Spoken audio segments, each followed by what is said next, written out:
तुलसी नामाष्टक स्तोत्र।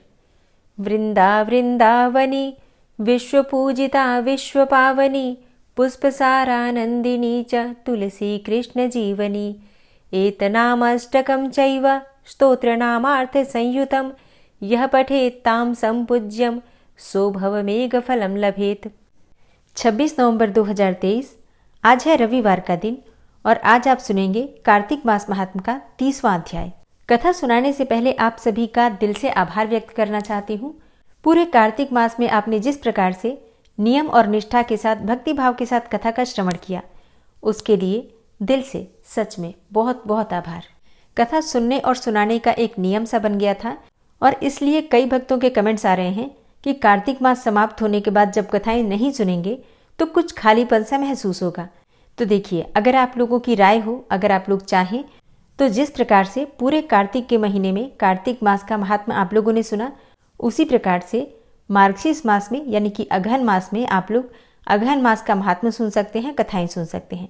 तो अगर आप लोग चाहते हैं इस प्रकार से कथा जारी रहे, आगे भी पुराणों की कथाएं अगर आप लोग सुनना चाहते हैं तो कमेंट बॉक्स में अपनी राय व्यक्त कीजिए। तो 28 नवंबर से आप लोग मार्गशीर्ष मास का महात्म्य भी सुन सकेंगे। तो अगर आप लोग कथाएं सुनना चाहते हैं तो कमेंट बॉक्स में अपनी राय अवश्य व्यक्त कीजिए। और अब सुनते हैं कार्तिक मास महात्म्य का 30वां अध्याय, जिसमें आज आप सुनेंगे कार्तिक मास के उद्यापन की विधि। कार्तिक मास के व्रत के उद्यापन में तुलसी के मूल प्रदेश में अर्थात तुलसी की जड़ में भगवान विष्णु की पूजा की जाती है। कार्तिक मास के शुक्ल पक्ष की पूर्णिमा पर इस व्रत का उद्यापन किया जाता है भगवान विष्णु की प्रसन्नता के लिए, उनकी कृपा की प्राप्ति के लिए।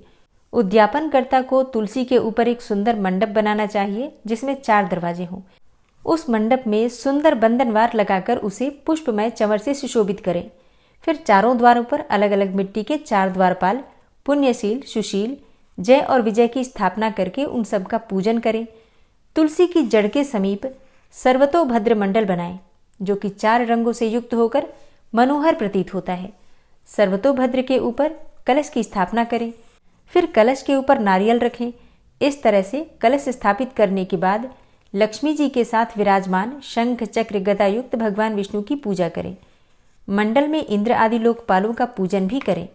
भगवान द्वादशी को शयन से उठे, त्रयोदशी को देवताओं ने उनका दर्शन किया, चतुर्दशी को सबने उनकी पूजा की और पूर्णिमा तिथि पर भगवान विष्णु की कृपा की प्राप्ति के लिए कार्तिक मास के व्रत का उद्यापन किया जाता है।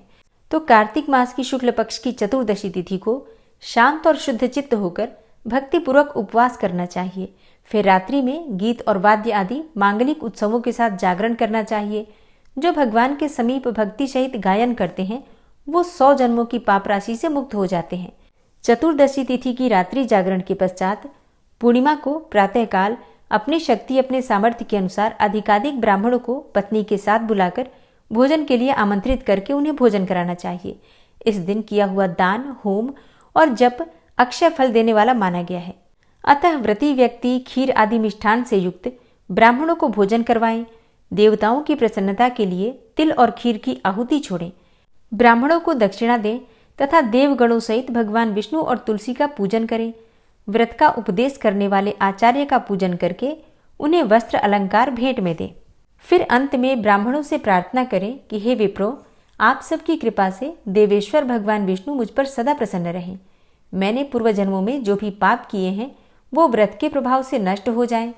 भगवान के पूजन से मेरे सकल मनोरथ सफल हों और इस देह का अंत होने पर मैं वैकुंठ धाम को प्राप्त करूं।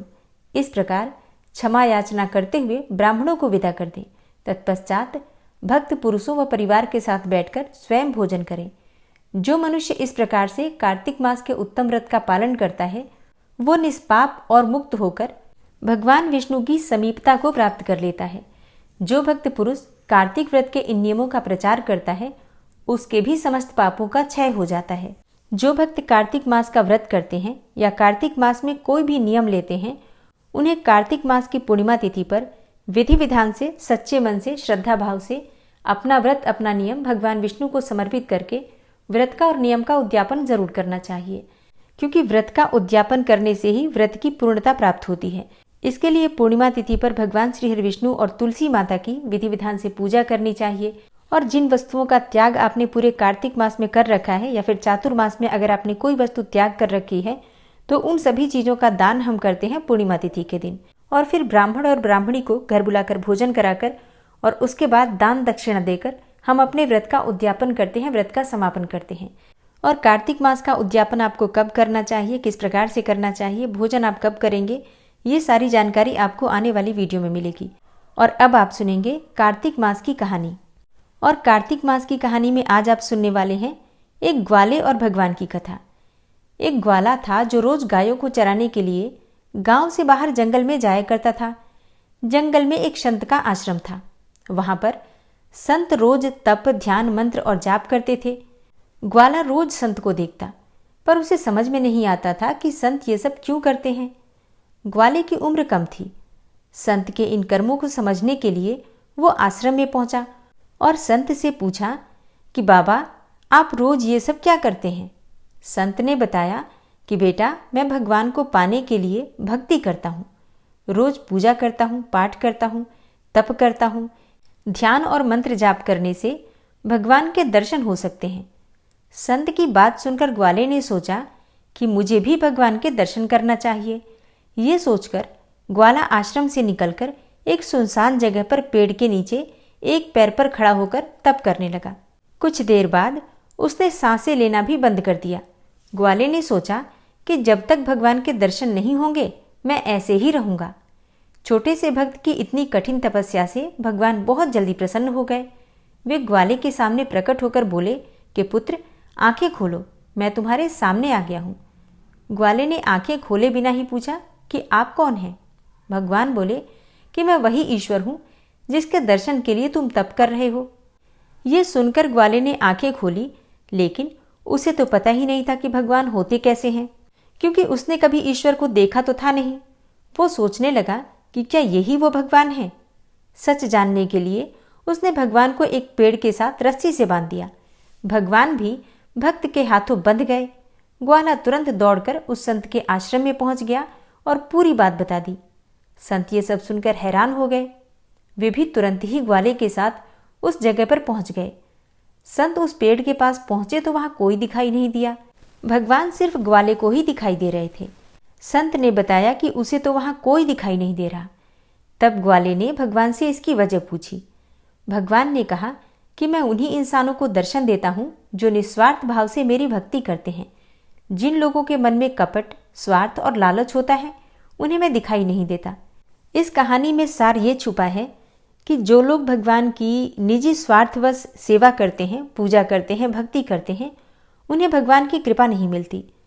ओम विश्वं विष्णुर्वषट्कारो भूतभव्य भवत्प्रभु भूतकृत भूतभृत भावो भूतात्मा भूतवाहन भूतात्मा परमात्मा च मुक्तानां परमागति अव्ययः पुरुषः साक्षी क्षेत्रज्ञो अक्षर एव च योगो योग विदां नेता प्रधान पुरुषेश्वरः नारसिंह वपुः श्रीमान् केशवः पुरुषोत्तमः सर्वः शर्वः शिवस्थाणुर्भूतादिर्निधिर्व्ययः संभवो भावनो भर्ता प्रभवः प्रभुरीश्वरः स्वयंभू शंभुरादित्यः पुष्कराक्षो महास्वनः अनादिनिधनो धाता विधाता धातुरुत्तमः अप्रमेयो ऋषिकेश पद्मनाभो अमरप्रभु विश्वकर्मा मनुस्त्वष्टा स्थविष्ठः स्थविरो ध्रुवः अग्राह्यः शाश्वतः कृष्णो लोहिताक्षः प्रतर्दनः प्रभूतस्त्रिककुब्धाम पवित्रं मङ्गलं परम् ईशानः प्राणदः प्राणो ज्येष्ठः श्रेष्ठः प्रजापति हिरण्यगर्भो भूगर्भो माधवो मधुसूदनः ईश्वरो विक्रमी धन्वी मेधावी विक्रमः क्रमः अनुत्तमो दुराधर्षः कृतज्ञः कृतिरात्मवान् सुरेशः शरणं शर्म विश्वरेताः प्रजाभवः अह संवत्सरो व्यालः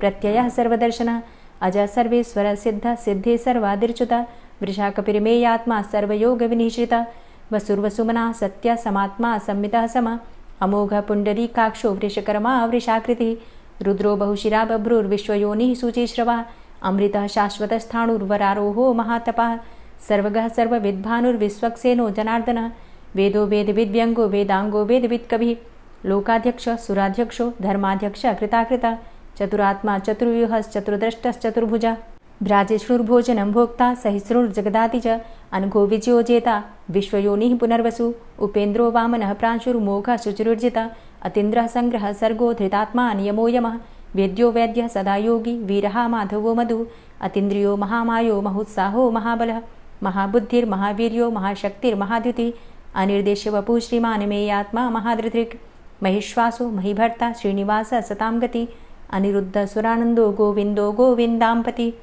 मरीचिर्दमनो हंस सुपर्णो भुजगोत्तम हिरण्यनाभ सुतपा पद्मनाभ प्रजापति अमृत्यु सर्वदिक्सिंह संधाता संधिमान स्थिर अजो दूर्मर्षण शास्ता विश्रुतात्मा सुरारिहा गुरुर्गुर्तमो धाम सत्य सत्य पराक्रम निमिषो अनिमिषो श्रग्वी वाचस्पति रुदारधि अग्रणिर्ग्रामणी श्रीमान न्यायो नेता समीरण सहस्रमूर्धा विश्वात्मा सहस्राक्ष सहस्रपात आवर्तनो निवृत्तात्मा संवृता संप्रमर्दन अहसंवर्तको वह निर्निलोधरणीधर सुप्रसादः प्रसन्नात्मा विश्वदृग् विशुभुग् विभु सत्कर्ता सत्कृतः साधु जहनुर्नारायणो नरः असंख्येयो अप्रमेयात्मा विशिष्टशिष्टकृच्छुवि सिद्धार्थ सिद्धसंकल्प सिद्धिदः सिद्धिसाधनः वृषाहि वृषभो विष्णुर्विष्पर्वा वृषोदरः वर्धनो वर्धमानश्च विविक्तः श्रुतिसागरः सुभुजो दूर्धरो वाग्मी महेन्द्रो वसुदो वसु नैकरूपो बृहद्रूप शिपिविष्टः प्रकाशनः ओजस्तेजो द्युतिधर प्रकाशात्मा प्रतापनः रिद्धस्पष्टाक्षरो मन्त्रश्चन्द्रांशुर्भास्करदुतिः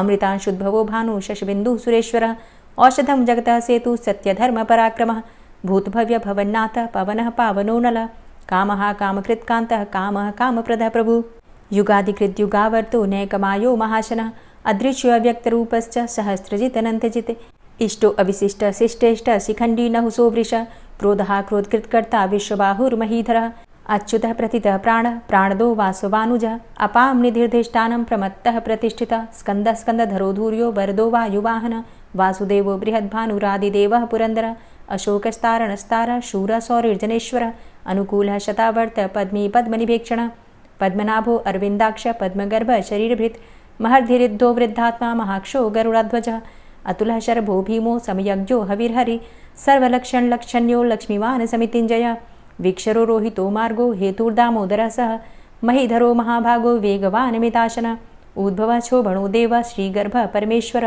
करणं कारणं कर्ता विकर्ता गहनो गुह व्यवसायो व्यवस्थान संस्थान स्थानदो ध्रुव परर्थी परमस्पस्तुष्ट पुष्ट सुभेक्षण रामो विरामो विरजो मार्गो नेयो नयोनयः वीर शक्तिमतां श्रेष्ठो धर्मो धर्मविदुत्तमः वैकुण्ठः पुरुषः प्राणदः प्रणवः पृथु हिरण्यगर्भः शत्रुघ्नो व्याप्तो वायुरुधोक्षजः ऋतुः सुदर्शनः कालः परमेष्ठी परिग्रहः उग्रः संवत्सरो दक्षो विश्रामो विश्वदक्षिणः विस्तारः स्थावरस्थाणु प्रमाणं बीजमव्ययम् अर्थो अनर्थो महाकोशो महाभोगो महाधनः अनिर्विण्णः स्थविष्टोऽभू धर्मयुपो महामख नक्षत्रनेमिर्नक्षत्री क्षमा चामः समीहनः यज्ञ इज्यो महेज्यश्च क्रतुसत्रं सतां गतिः सर्वदर्शी विमुक्तात्मा सर्वज्ञो ज्ञानमुत्तमं सुव्रतः सुमुखः सुष्मा सुघोषः सुखदः सुहृतः मनोहरो जित्क्रोधो वीरबाहुर्विदारणः स्वापनः स्ववसो व्यापी नैकात्मा नैककर्मकृत् वत्सरो वत्सलो वत्सी रत्नगर्भो धनेश्वरः धर्मगुप्त धर्मकृद्धर्मी सदसक्षरमक्षरम् अविज्ञाता सहस्रांशुर्विधाता कृतलक्षणः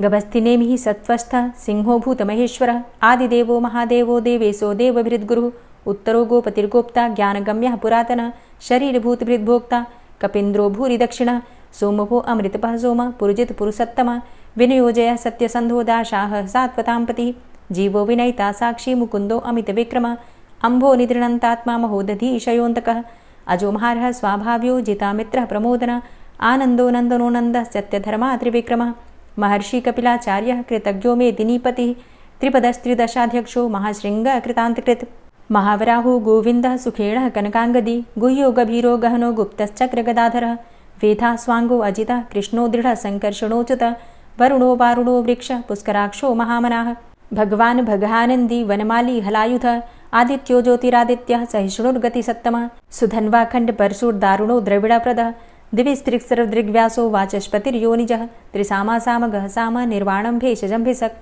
सन्न्यासकृच्छमः शान्तो निष्ठा शान्तिः परायणं शुभाङ्गः शान्तिदस्रष्टा कुमुदः कुवलेशय गोहितो गोपतिर्गोप्ता वृषभाक्षो वृषप्रियः अनिवर्ति निवृतात्मा संक्षेप्ता चेमकृच्छिवः श्रीवत्सवक्षा श्रीवास श्रीपति श्रीमताम्बरः श्रीद श्रीश श्रीनिवास श्रीनिधि श्रीविभावन श्रीधर श्रीकर श्रेय श्रीमान् लोकत्रयाश्रयः स्वक्ष स्वङ्ग शतानन्दो नन्दिर्ज्योतिर्गणेश्वरः विजितात्मा विधेयात्मा सत्कीर्तिश्छिन्न संशयः उदीर्णः सर्वतक्षशुर्निश शाश्वतः स्थिरः भूषयो भूषणो भूतिर्विशोकः शोकनाशनः अर्चिष्मानर्चितः कुम्भो विशुद्धात्मा विशोधनः अनिरुद्धो अप्रतिरथ प्रद्युम्नो अमितविक्रमः कालिनेमि निहावीर शौरी शूरजनेश्वरः त्रिलोकात्मा त्रिलोकेशः केशवः केशिहारी कामदेवः कामपालः कामीकान्तः कृतागमः अनिर्देशव पुर्विष्णुर्वीरो अनंतो धनंजय ब्रह्मण्यो ब्रह्मकृत ब्रह्मा ब्रह्म ब्रह्म विवर्धन ब्रह्मविद ब्राह्मणे ब्रह्मी ब्रह्मज्ञो ब्राह्मण प्रिय महाक्रमो महाकर्मा महातेजा महोरग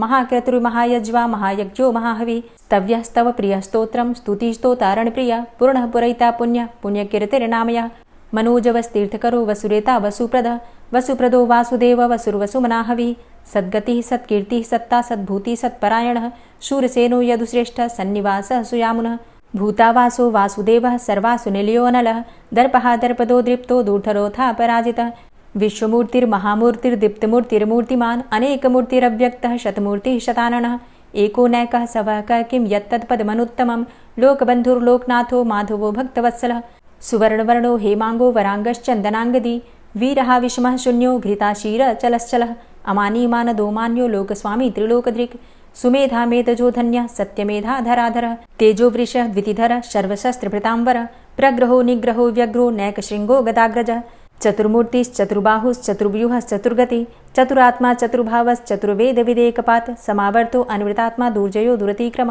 दुर्लभो दुर्गमो दुर्गो दुरावासो दुरारिहा शुभांगो लोकसारंग शुतन्तुस्तन्तुवर्धन इन्द्रकर्मा महाकर्मा कृतकर्मा कृतागमः उद्भवः सुन्दरः सुन्दो रत्ननाभः सुलोचनः अर्को वाजसनः शृङ्गी जयन्तः सर्वविजयी सुवर्णबिन्दुरक्षोभ्य सर्वभागीश्वरेश्वरः महाह्रदो महागर्तो महाभूतो महानिधि कुमुदः कुन्दरः कुन्दः पर्जन्यः पावनो नीलः अमृताशो अमृतवपुः सर्वज्ञः सर्वतोमुखः सुलभः सुव्रतः सिद्धः शत्रुजित् शत्रुतापनः न्यग्रोधो दुम्बरो अस्वस्थश्चाणुरान्ध्रनिषूदनः सहस्रार्चिः सप्तजिह्वः सप्तैधा सप्तवाहनः अमूर्तिरणघो अचिन्त्यो भयकृद्भयनाशनः अणुर्बृहत् कृशस्थूलो गुणभृन्निर्गुणो महान् अधृतः स्वधृतः स्वास्य प्राग्वंशो वंशवर्धनः भारभृतिकथितो योगी योगी स सर्वकामद आश्रमश्रमण क्षाम सुपर्णो वायुवाहन धनुर्धरोर्धनुर्वेदो दण्डोदमयितादम अपराजितः सर्वसहो नियन्ता नियमो यमः सत्त्ववान् सात्विकः सत्य सत्यधर्मपरायण अभिप्रायः प्रियार्होर्ह प्रियकृत्प्रीतिवर्धनः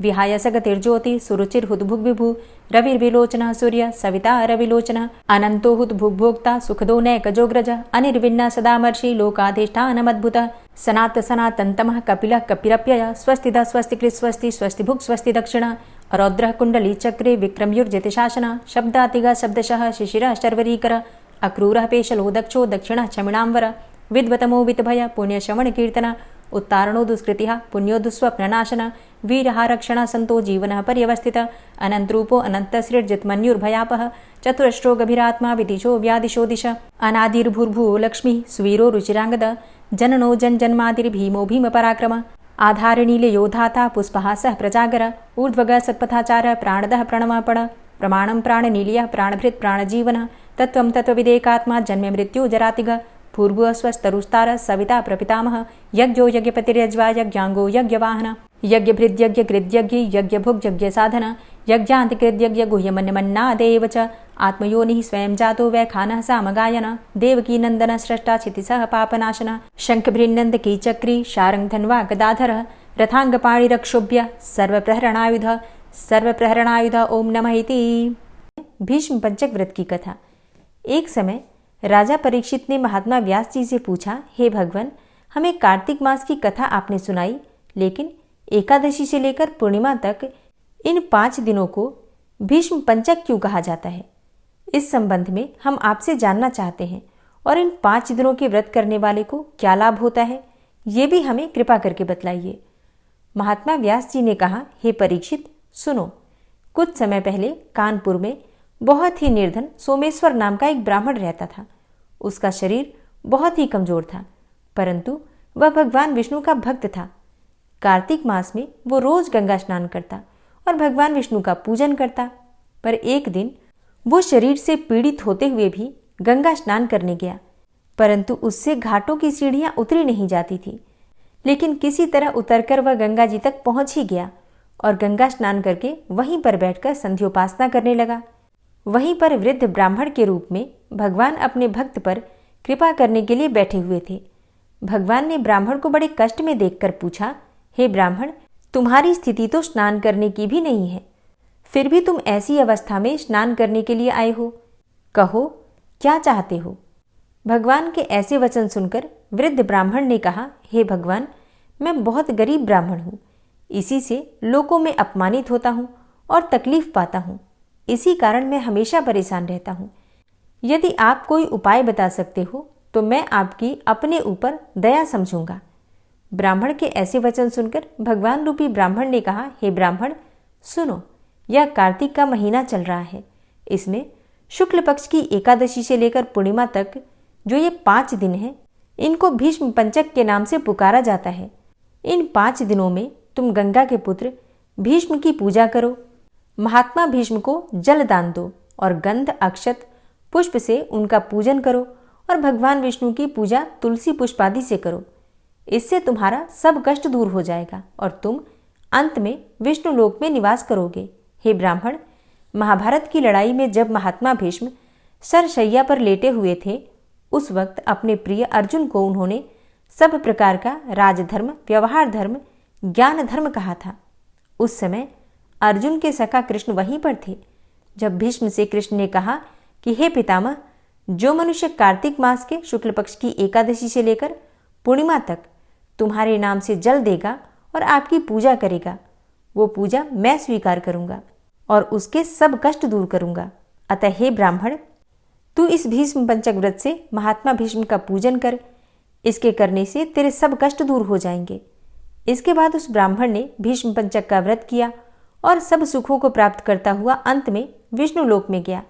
इसलिए कार्तिक मास में महात्मा भीष्म का व्रत भी अवश्य करना चाहिए। इससे सर्व आनंद प्राप्त होता है और अंत में विष्णु लोक की प्राप्ति होती है, मोक्ष की प्राप्ति होती है। तो प्रेम से बोलिए महात्मा भीष्म की जय, भगवान श्री कृष्ण की जय। पंचभीखू की कथा। एक साहूकार के बेटे की बहू थी जो बहुत सुबह उठकर कार्तिक के महीने में रोजाना गंगा नहाने जाती थी और पराये पुरुष का मुंह नहीं देखती थी। एक राजा का लड़का था जो कि रोज गंगा नहाने जाता था। जब भी वो गंगा नहाने जाता और सोचता कि मैं इतनी सुबह नहाने आता हूँ, फिर भी मेरे से पहले कौन नहा लेता है। 5 दिन कार्तिक के रह गए। अब कार्तिक मास के 5 दिन रह गए। फिर उस दिन साहूकार की बहू तो नहाकर जा रही थी। उसी समय राजा का बेटा आ रहा था। खुड़का सुनकर वो जल्दी जल्दी जाने लगी और इस वजह से उसकी माला मोचड़ी टूट गई। राजा आया, उसने माला मोचड़ी देखी और सोचा कि जिसकी माला मोचड़ी इतनी सुंदर है तो इसे पहनने वाली कितनी सुंदर होगी। सारी नगरी में राजा ने हेलो फिरा दिया कि जिसकी ये माला मोचड़ी है वो मेरे पास 5 दिन आएगी, तब मैं उसकी माला मोचड़ी वापस दूंगा। साहूकार के बेटे की बहू ने कहलवा दिया कि मैं 5 दिन आऊंगी, पर किसी को साख भरने के लिए बिठा दियो। राजा ने गंगा जी पर बिछावन करके एक तोते को पिंजरे में टांग कर रख दिया। वो सुबह आई और पहली पैड़ी पर पैर रखकर बोली, हे कार्तिक के ठाकुर, राय दामोदर, 5 पांडु, 6 नारायण, भीषम राजा, उस पापी को नींद आ जाए। मैं सत की हूं तो मेरा सत रखना।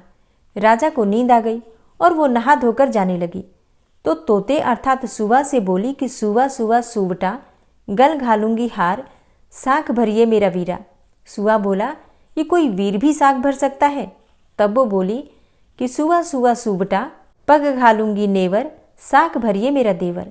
सुवा ने कहा, अच्छा भाभी, मैं साख भरूंगा। वो तो कहकर चली गई। राजा हड़बड़ा कर उठा। सुवा से पूछा कि सुवा सुवा वो आई थी, कैसी थी? सुवा बोला, आभा की सी बीजनी, होली की सी झल, केला की सी कामनी, गुलाब का सा रंग। राजा ने सोचा कि कल मैं अपनी उंगली चीर के बैठ जाऊंगा तो नींद नहीं आएगी। दूसरे दिन उंगली में चीरा डालकर बैठ गया। वो आई, उसने वैसे ही प्रार्थना करी, बस राजा को नींद आ गई।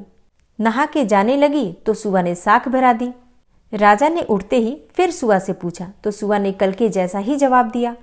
उसने सोचा कल तो मैं आंख में मिर्च डालकर बैठ जाऊंगा। तीसरे दिन आंख में मिर्च डालकर बैठ गया। सारी रात हाय हाय करके बिताई। वो आई और उसने वैसे ही प्रार्थना की। राजा को फिर से नींद आ गई। वो नहाकर सुवा से साख भराकर चली गई। अब राजा ने सोचा कि कल तो मैं कांटों की सेज बिछाकर बैठूंगा। चौथे दिन वो कांटों की सेज पर बैठकर हाय हाय करता रहा, पर जब वो आई तो उसने प्रार्थना की और राजा को नींद आ गई। उसने सुवा से साख भरा ली और कहा कि उस पापी से कह दियो मेरे 5 दिन पूरे हो गए, अब मेरी माला मोचड़ी मेरे घर भेज देगा। राजा ने उठते ही सुवा से पूछा कि वो आई थी क्या? सुआ बोला, आई थी, अपनी माला मोचड़ी मंगाई है। थोड़े दिन के बाद राजा को कोढ़ निकल आया, त्राही त्राही पुकारने लगा। ब्राह्मण को बुलाकर पूछा कि सारे शरीर में जलन कैसे लग गई। ब्राह्मण बोला कि ये कोई पतिव्रता स्त्री का पाप धरा है जिससे लगी है। राजा ने पूछा कि अब कैसे ठीक होगा। ब्राह्मण बोला कि तुम उसको धर्म की बहन बनाओ और उसके नहाए हुए जल से नहाओगे तो तुम्हारा जलन कोढ़ ठीक हो जाएगा। अब राजा माला मोचड़ी लेकर उसके घर गया और साहूकार से बोला कि ये तेरी बहू गंगा पर भूल गई थी, ये उसे दे दो और कह देना कि अपने नहाए हुए जल से मुझे नहला दे। साहूकार बोला कि वो तो पराये पुरुष का मुंह ही नहीं देखती, तो इस नाली के नीचे बैठ जा, जब वो नहाएगी तो तेरे ऊपर पानी पड़ जाएगा। राजा नाली के नीचे बैठ गया और वो नहाया जल गिरने से उसकी काया कंचन सी हो गई। हे पंचभीखू देवता, जैसे साहूकार की बहू का सत रखा ऐसा सबका रखियो, कहते सुनते हुंकारा भरते हमारे सारे परिवार का रखियो। प्रेम से बोलिए कार्तिक के ठाकुर राई दामोदर की जय। और अब आप सुनेंगे श्री तुलसी चालीसा। श्री तुलसी महारानी करो विनय सिरनाय, जो मम हो संकट विकट दीजे मात नशाय। नमो नमो तुलसी महारानी, महिमा अमित न जाए बखानी। दियो विष्णु तुमको सन्माना, जग में छायो सुयस महाना। विष्णु प्रिया जय जयति भवानी, तिहु लोक की हो सुख खानी। भगवत पूजा करे जो कोई, बिना तुम्हारे सफल न होई। जिन घर तव नहीं होय निवासा, उस घर कर ही विष्णु नहीं बासा। करें सदा जो तव नित सुमिरन, तेहि के काज होय सब पूरन। कार्तिक मास महात्म तुम्हारा, ताको जानत सब संसारा। तव पूजन जो करे कुंवारी, पावे सुंदर वर सुकुमारी। करे जो पूजा नित प्रति नारी, सुख संपत्ति से होय सुखारी। वृद्धा नारी करे जो पूजन, मिले भक्ति होवे पुलकित मन। श्रद्धा से पूजे जो कोई, भवनिधि से तर जावे सोई। कथा भागवत यज्ञ करावे, तुम बिन नहीं सफलता पावे। छायो तब प्रताप जग भारी, ध्यावत तुम्हीं सकल चित धारी। तुम्ही मात यंत्रन तंत्रन में, सकल काज सिद्धि होवे क्षण में। औषधि रूप आप हो माता, सब जग में तव यश विख्याता। देव ऋषि मुनि और तपधारी, करत सदा तव जय जयकारी। वेद पुराणन तव यश गाया, महिमा अगम पार नहीं पाया। नमो नमो जय जय सुख कारणि, नमो नमो जय दुख निवारणी। नमो नमो सुख संपत्ति देनी, नमो नमो अघ काटन चेनी। नमो नमो भक्तन दुख हरणी, नमो नमो दुष्टन मद छेनी। नमो नमो भव पार उतारणी, नमो नमो परलोक सुधारणी। नमो नमो निज भक्त उबारणी, नमो नमो जन काज सवारणी। नमो नमो जय कुमति नशावनी, नमो नमो सब सुख उपजावनी। जयति जयति जय तुलसी माई, ध्याऊं तुमको शीश नवाई। निज जन जानी मोहि अपनाओ, बिगड़े कारज आप बनाओ। करूं विनय मैं मात तुम्हारी, पूर्ण आशा करहु हमारी। शरण चरण कर जोरी मनाऊं, निश दिन तेरे ही गुण गाऊं। करहु मात अब मोह पर दाया, निर्मल होए सकल मम काया। मांगू मातु यही बर दीजे, सकल मनोरथ पूर्ण कीजे। जानू नहीं कछु नेम आचारा, क्षमहु मातु अपराध हमारा। 12 मास करे जो पूजा, तासम जग में और नहीं दूजा। प्रथम ही गंगा जल मंगवावे, फिर सुंदर स्नान करावे। चंदन अक्षत पुष्प चढ़ावे, धूप दीप नैवेद्य लगावे। करें आचमन गंगा जल से, ध्यान करे हृदय निर्मल से। पाठ करे फिर चालीसा की, स्तुति करे मात तुलसा की। यह विधि पूजा करे हमेशा, ताके तन नहीं रहे कलेशा। करे मास कार्तिक का साधन, सोवे नित पवित्र हुई जाहि।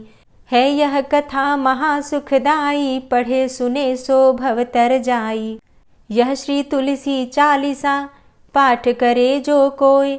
गोविंद सो फल पावहीं जो मन इच्छा होय। तुलसी चालीसा संपूर्ण। और अब आप सुनेंगे तुलसी महारानी की आरती। तुलसी महारानी नमो नमो, हरि की पटरानी नमो नमो। तुलसी महारानी नमो नमो, हरि की पटरानी नमो नमो। धन्य तुलसी पूरण तप कीनो, धन्य तुलसी पूरण तप कीनो। शालिग्राम की बनी पटरानी नमो नमो। तुलसी महारानी नमो नमो, हरि की पटरानी नमो नमो। जाके पत्र मंजरी कोमल, जाके पत्र मंजरी कोमल। श्रीपति कमल चरण लपटानी नमो नमो, हरि की पटरानी नमो नमो। तुलसी महारानी नमो नमो। धूप दीप नैवेद्य आरती, धूप दीप नैवेद्य आरती। पुष्पन की वर्षा बरसानी नमो नमो, हरि की पटरानी नमो नमो।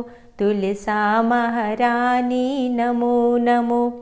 56 भोग 36 व्यंजन, 56 भोग 36 व्यंजन।